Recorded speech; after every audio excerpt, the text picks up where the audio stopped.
하나님 말씀 보겠습니다. 하나님 말씀은 요한복음 1장 12절과 13절입니다. 우리 같이 봉독합니다.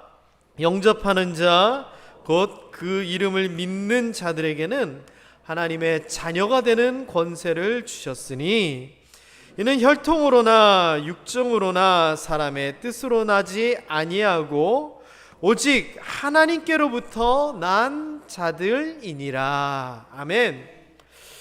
우리가 너무 잘 아는 구절입니다. 영접하는 자, 곧 그 이름을 믿는 자들에게는 하나님의 자녀가 되는 권세를 주셨으니 라고 하는 구절입니다. 자, 그런데 저는 이 구절을 보면서 궁금한 생각이 들었습니다. 그게 뭐냐? 이 내용입니다. 하나님의 자녀가 됐다라고 얘기했을 때 이게 그냥 어떤 상징적으로 너 하나님의 자녀가 됐어, 하나님의 사람이 됐어, 하나님의 백성이 됐어라고 하는 이런 뜻일까요? 아니면은 하나님의 자식, 아들, 딸이 됐다는 그런 표현일까요? 저는 그 생각이 문득 들었습니다. 그래서 영어를 찾아봤습니다. 그랬더니 두 가지 표현이 나오더라고요. people이란 표현하고 child, 아이라고 하는 표현이요. 자, 그러면 여기는 어떤 걸까요? 아이고, 색깔이 빨갛네. 죄송합니다. 하나님의 자녀가 됐다라고 하는 이 표현이 하나님의 사람, 하나님께 속한 자가 됐다는 표현일까요? 아니면 진짜 자녀가 됐다는 표현일까요? 여론조사하도록 하겠습니다. 1부, 2부 때 다 했습니다. 사람이 어떻게 하나님의 자식이 되냐? 이거는 상징적으로 하나님의 백성, 하나님의 민족, 하나님의 사람이 되었다는 뜻이다.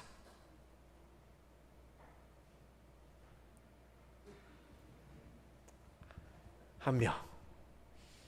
두 번째, 이거는 진짜 자녀가 됐다는 뜻이다.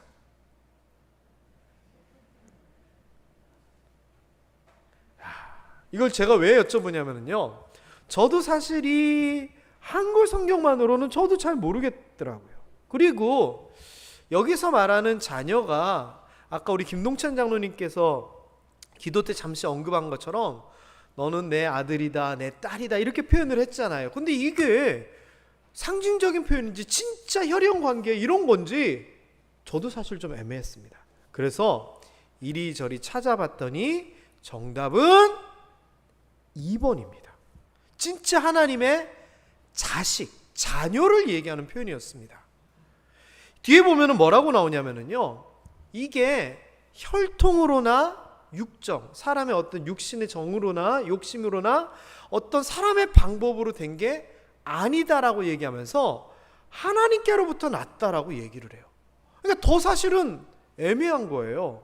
만일 하나님이 손으로 만들어가지고 아담처럼 하나님의 자녀다? 뭐 이러면은 될 것 같아요. 그런데 그런 게 아니잖아요. 그러니까 혈통으로나 육정으로나 사람의 몸으로 이렇게 뭐 생각으로 난 게 아니니까 이게 어떤 상징적인 표현이겠구나 생각을 했습니다. 그런데 성경을 찾아보니 그게 아니에요. 요한복음 3장에 보면은요, 지금 1장이었고 3장에 보면 니고데모에 대한 이야기가 나옵니다. 니고데모가 예수님께 질문을 해요. 예수님, 어떻게 하면 구원받을 수 있나요? 그랬더니 예수님께서 대답하기를 사람이 거듭나야, 중생해야, 다시 태어나야 하나님 나라를 볼 수 있느니라 이렇게 얘기를 합니다. 그랬더니 니고데모가 생각을 해보더니 이렇게 다시 질문을 해요. 근데 예수님, 어떻게 두 번 태어납니까? 우리가 엄마의 뱃속으로 다시 들어갔다 나옵니까? 그랬더니 예수님께서 하신 얘기가 요 5절 6절 3장 5절 6절입니다. 예수께서 대답하시되 진실로 진실로 내게 이르노니 사람이 물과 성령으로 나지 아니하면 하나님의 나라에 들어갈 수 없느니라 하시면서 육으로 난 것이 있고 영으로 난 것이 있다 말씀을 하십니다. 그래서 아까 봤던 요한복음 1장 12절 13절의 말씀을 이 말씀과 연결해서 생각해 보면 우리가 육신으로는 하나님으로부터 날 수가 없기 때문에 혈통적으로나 어떤 인간적으로는 자녀다라고 할 수 없습니다. 그러나 뭘로 태어났다?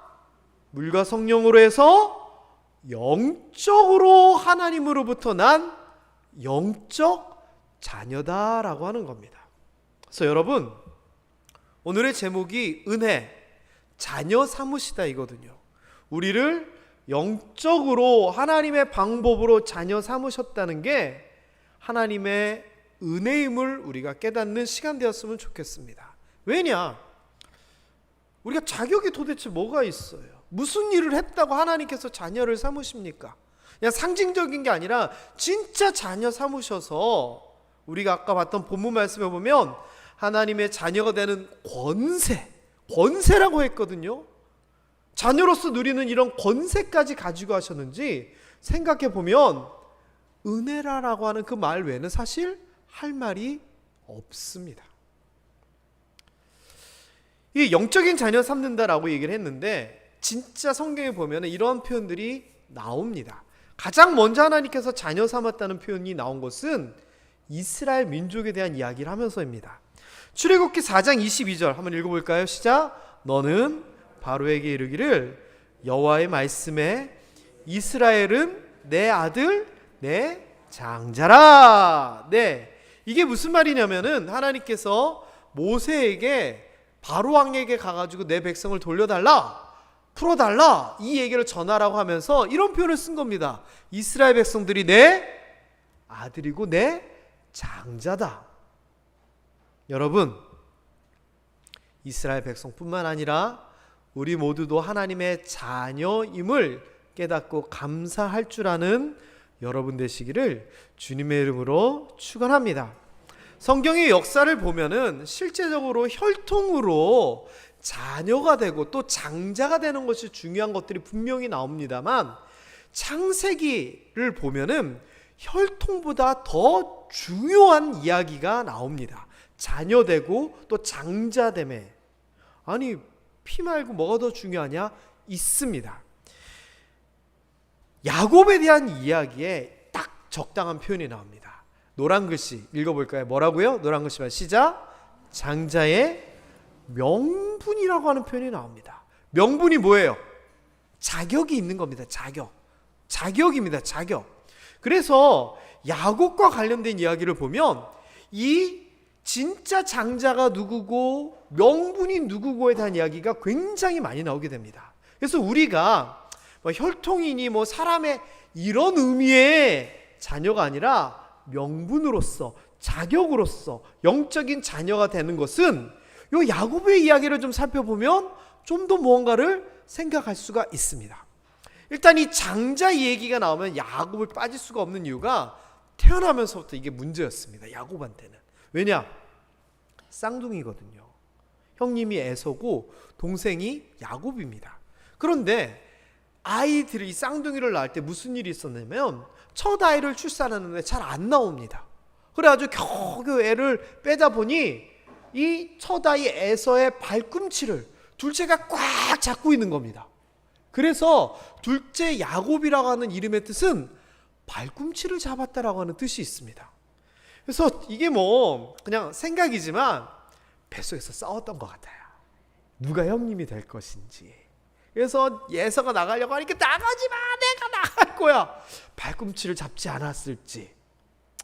아이들이니까 그런 개념이 있을런지 모르겠지만 어쨌거나 이 야곱의 출생이 누가 먼저 형님 되고 누가 먼저 태어나냐가 중요했습니다.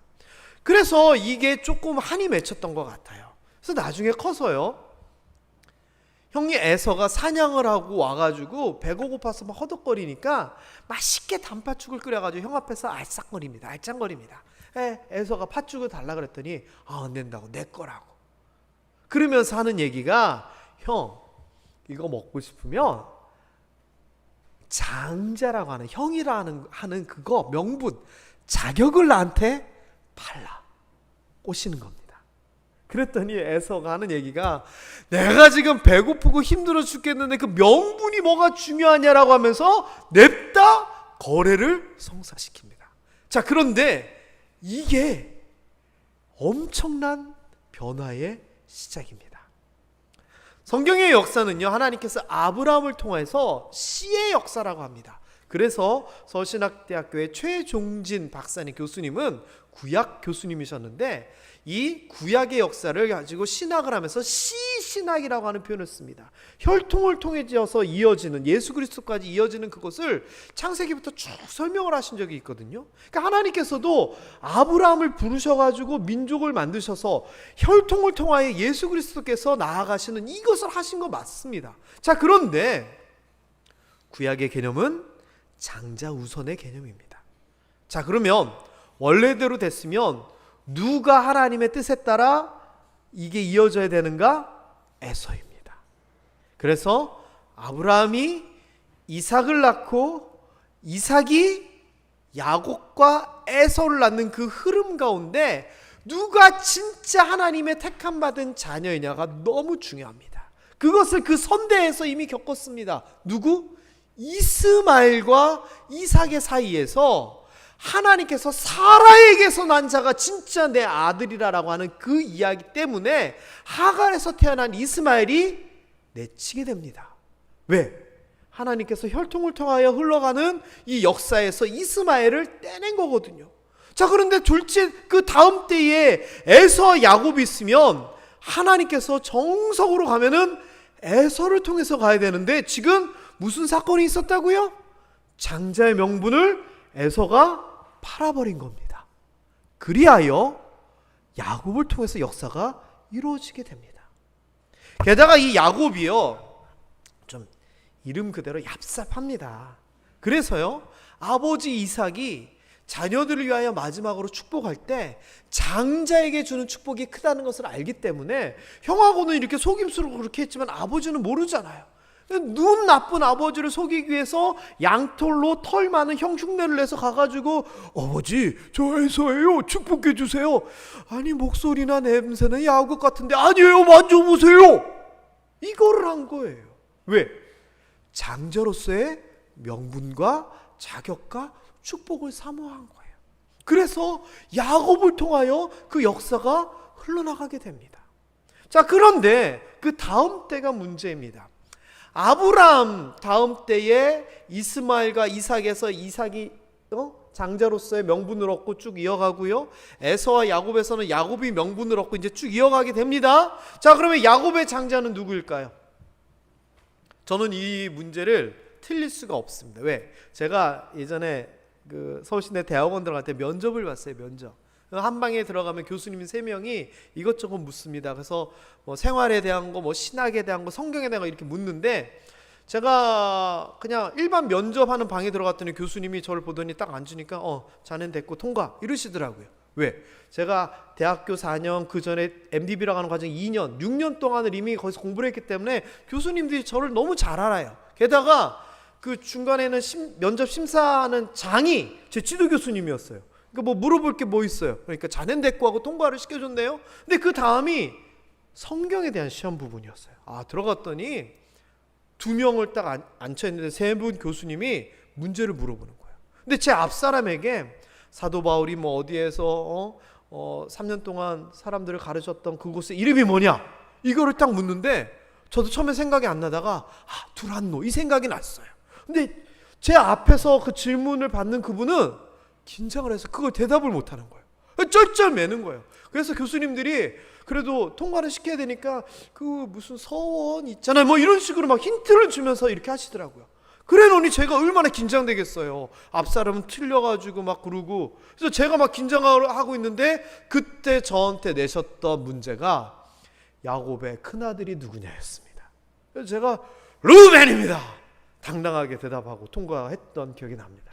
여러분, 루벤, 이거는 여러분이 한 2027년도 모함교회 성경 퀴즈 대회 때쯤 나올지도 모릅니다. 그러니까 잘 기억을 해 두십시오.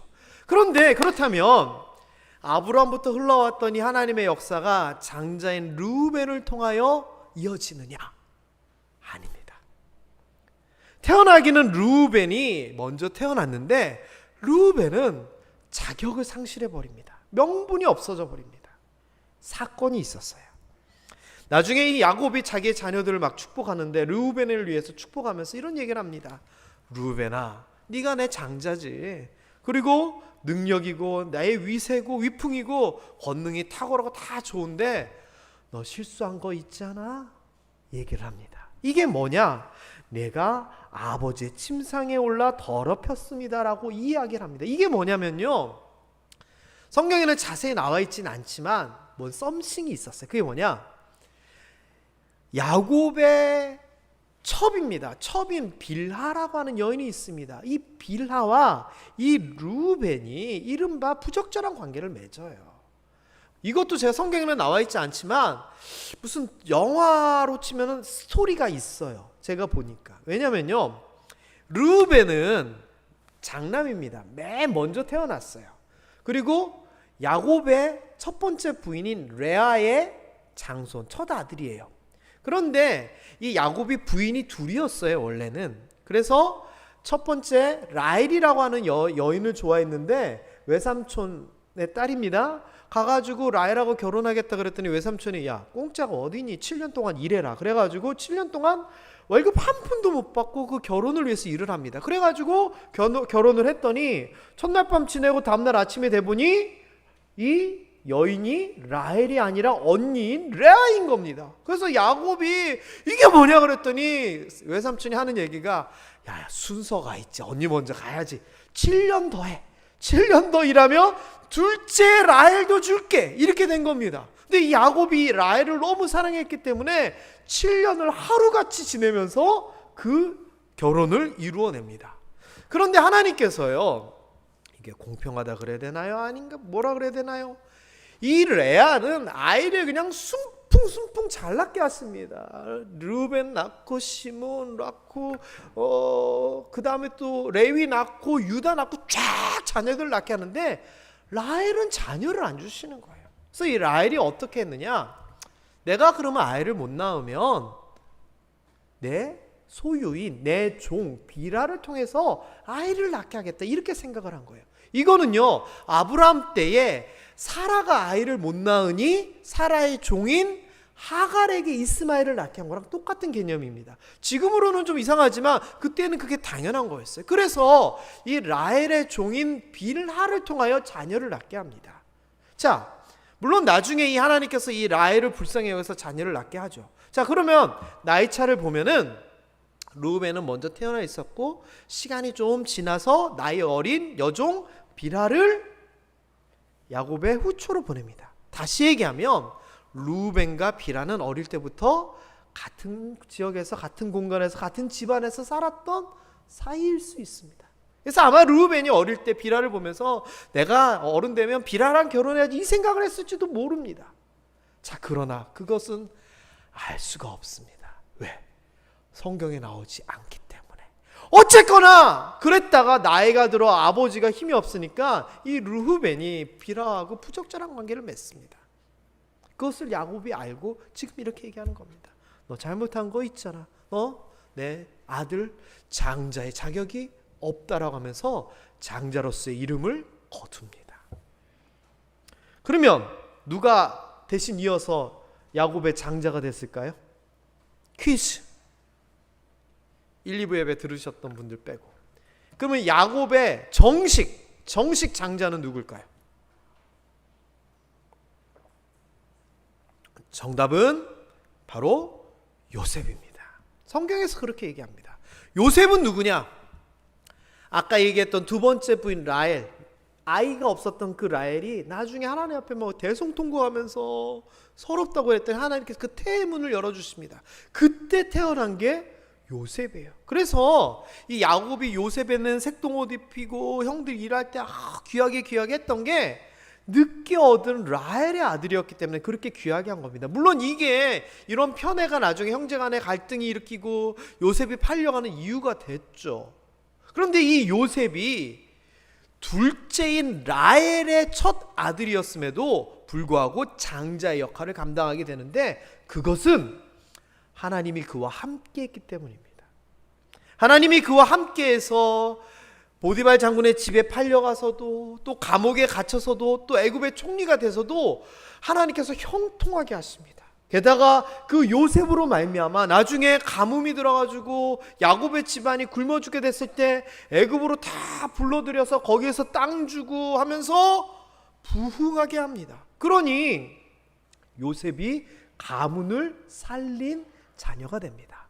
그래서 첫 아내의 장남인 루벤은 잘못으로 인하여서 탈락하고 그 다음 시므부터 있지만 두 번째 아내의 장남인 요셉이, 여기에서 보면 장자의 명분이 요셉의 자손에게로 돌아가는 그러한 권한, 특혜, 명분을 얻게 됩니다.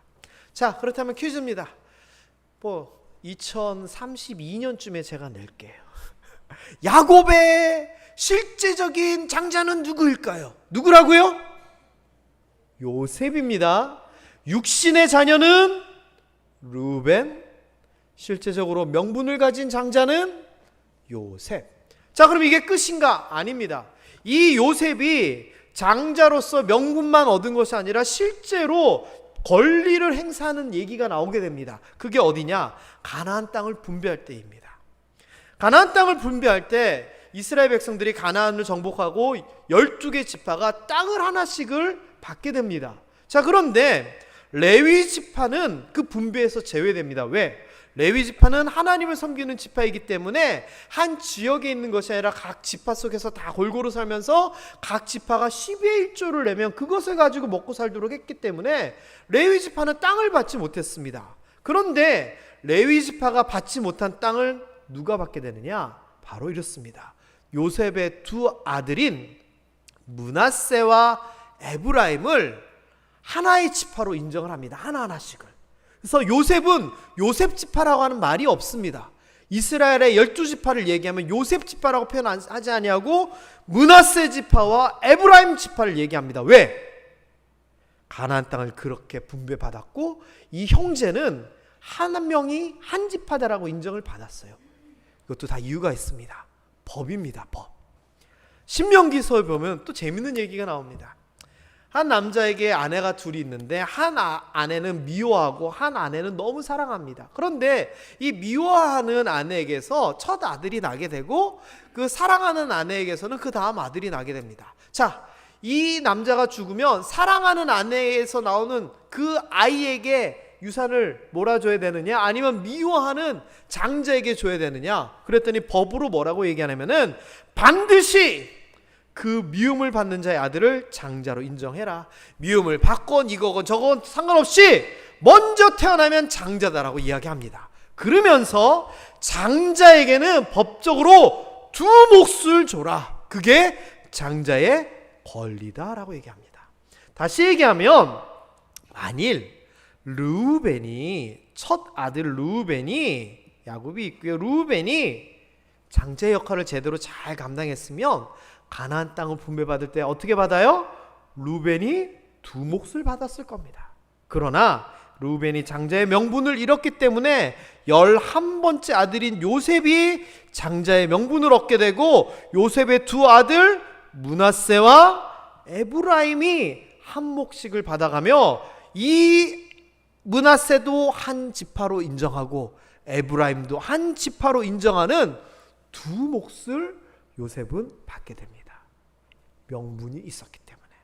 게다가 요 두 아이들 므낫세와 에브라임도 이 장자와 관련돼서 재밌는 얘기가 또 있습니다. 그러니까 야곱의 그 지금 이야기는 다 누가 장자에 대한 이야기로 막 계속 흘러갑니다.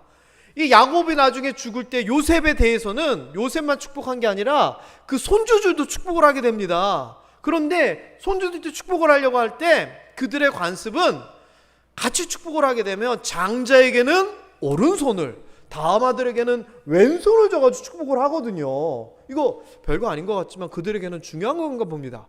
그래가지고 축복을 하려고 하는데 요셉이 보니까 아버지가 이렇게 하고 있는 거예요. 그래서 아버님, 요쪽이 장자 므낫세가 아니라 요쪽이 장자 므낫세니까 이렇게 하세요. 왜 팔을 그렇게 꼬고 계세요? 그랬더니 아니야, 이렇게 해야 돼 하면서 둘째인 에브라임에게 오른손을 얹고 장자인 므낫세에게 왼손으로 얹어가지고 축복을 해줍니다. 이 말은 누구를 장손으로 인정한다? 둘째인 에브라임을 장손으로 인정한다는 겁니다. 자, 이게요, 나중에 가나안 땅으로 들어가서 어떻게 일이 발전되냐면요, 실제적인 장자인 므낫세는 나중에 흐지부지 돼버립니다, 지파가. 그런데 둘째인 에브라임 지파는요, 나중에 남유대 북이스라엘 나눠가지고 나라가 나눠질 때 위에 10개 지파가 모여가지고 나라를 만들거든요. 이 10개 지파의 중심 지파가 됩니다. 그래서 밑에는 유대 지파, 위에는 에브라임 지파가 중심이 돼서 나라들이 이끌어집니다.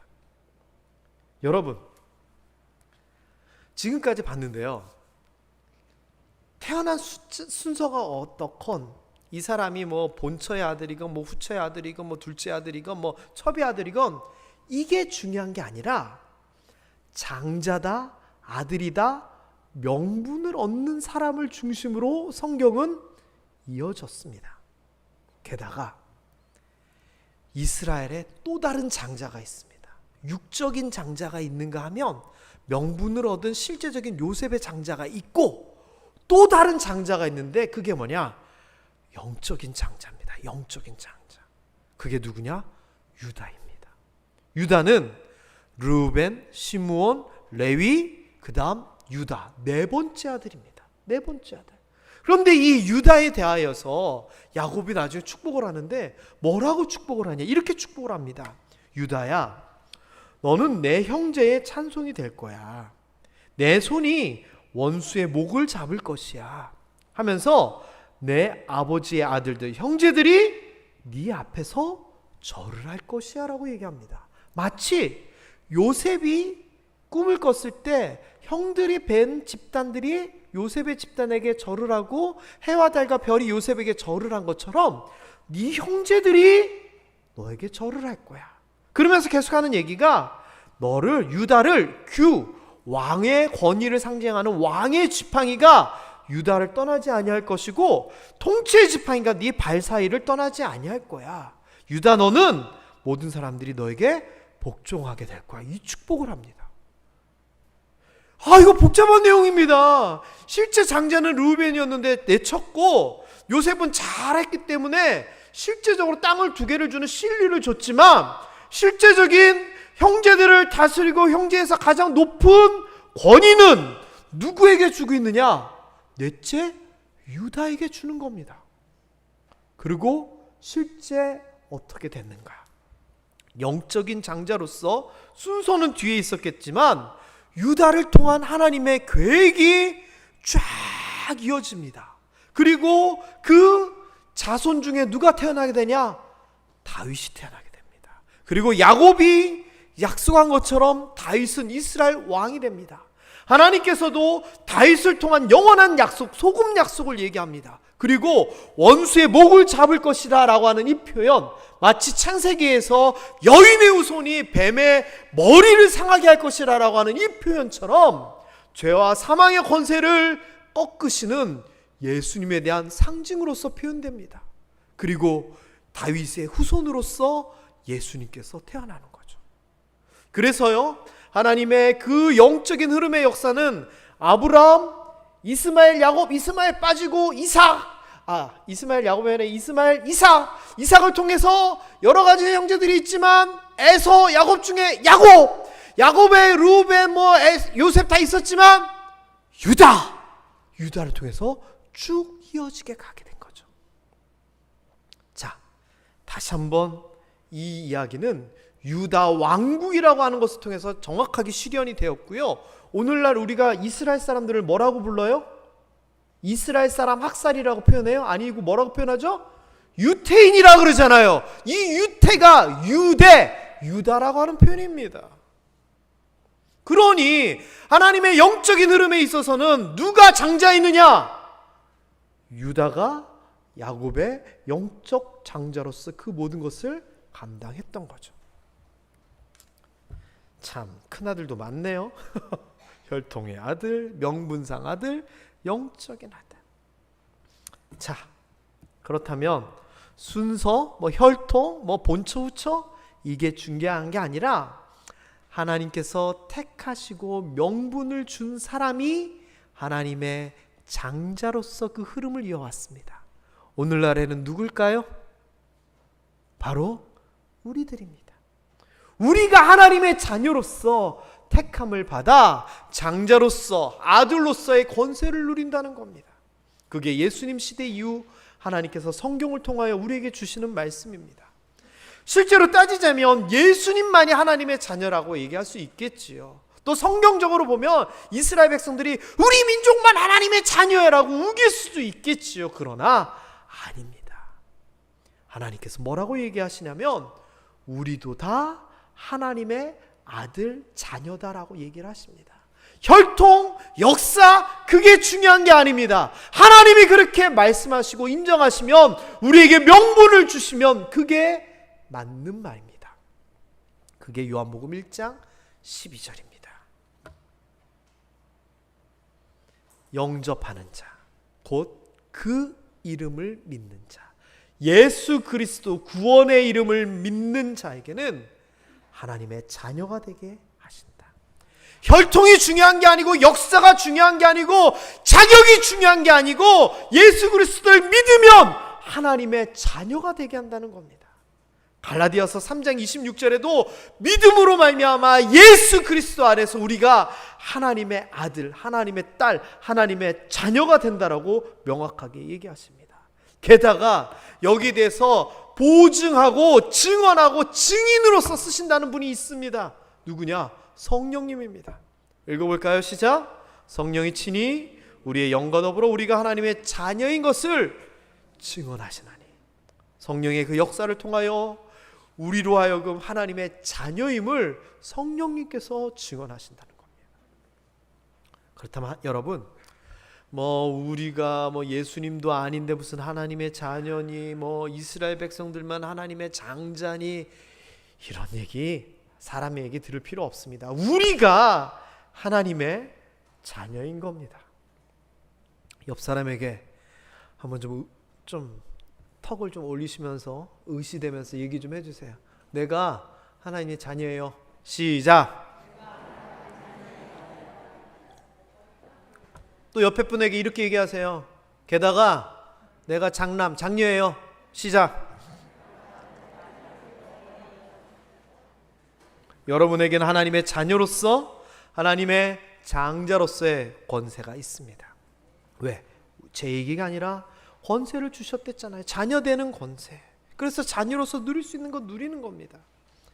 김개똥이 있었습니다. 개똥이 이름을 쓰는 것은 사람 이름으로 대충 하면 겹치는 분이 많아서 설마 본명이 개똥인 사람 없겠죠? 있으려나? 잠깐 나중에 찾아보고 혹시 있으면 소똥이 이런 식으로 바꾸겠습니다. 어쨌거나 김개똥이 있었습니다. 어릴 때 조실 부모해가지고 남의 집 들어가가지고 종으로 사는데 주인님이 부릅니다. 하루는 부르시더니 하셨는 얘기가, 개똥아, 내가 너를 지켜봤는데 너 참 괜찮은 녀석이구나. 내가 자식이 없으니 너 오늘부터 내 아들 하자 얘기합니다. 그러면 김개똥이는 그냥 하인에서, 종에서 아들로 이름만 바뀐 게 아니라 실제적으로 그의 삶이 바뀌는 겁니다. 저 하인들이 머물던 저 바깥에 추운 데가 아니라 안방으로 들어갑니다. 저 밑에서 일꾼들과 같이 먹는 밥이 아니라 주인님과 같이 밥을 먹게 됩니다. 비단 옷을 입게 됩니다. 명령을 하게 됩니다. 나중에 이 부잣집 주인님이 돌아가시면 그 재산을 다 물려받게 됩니다.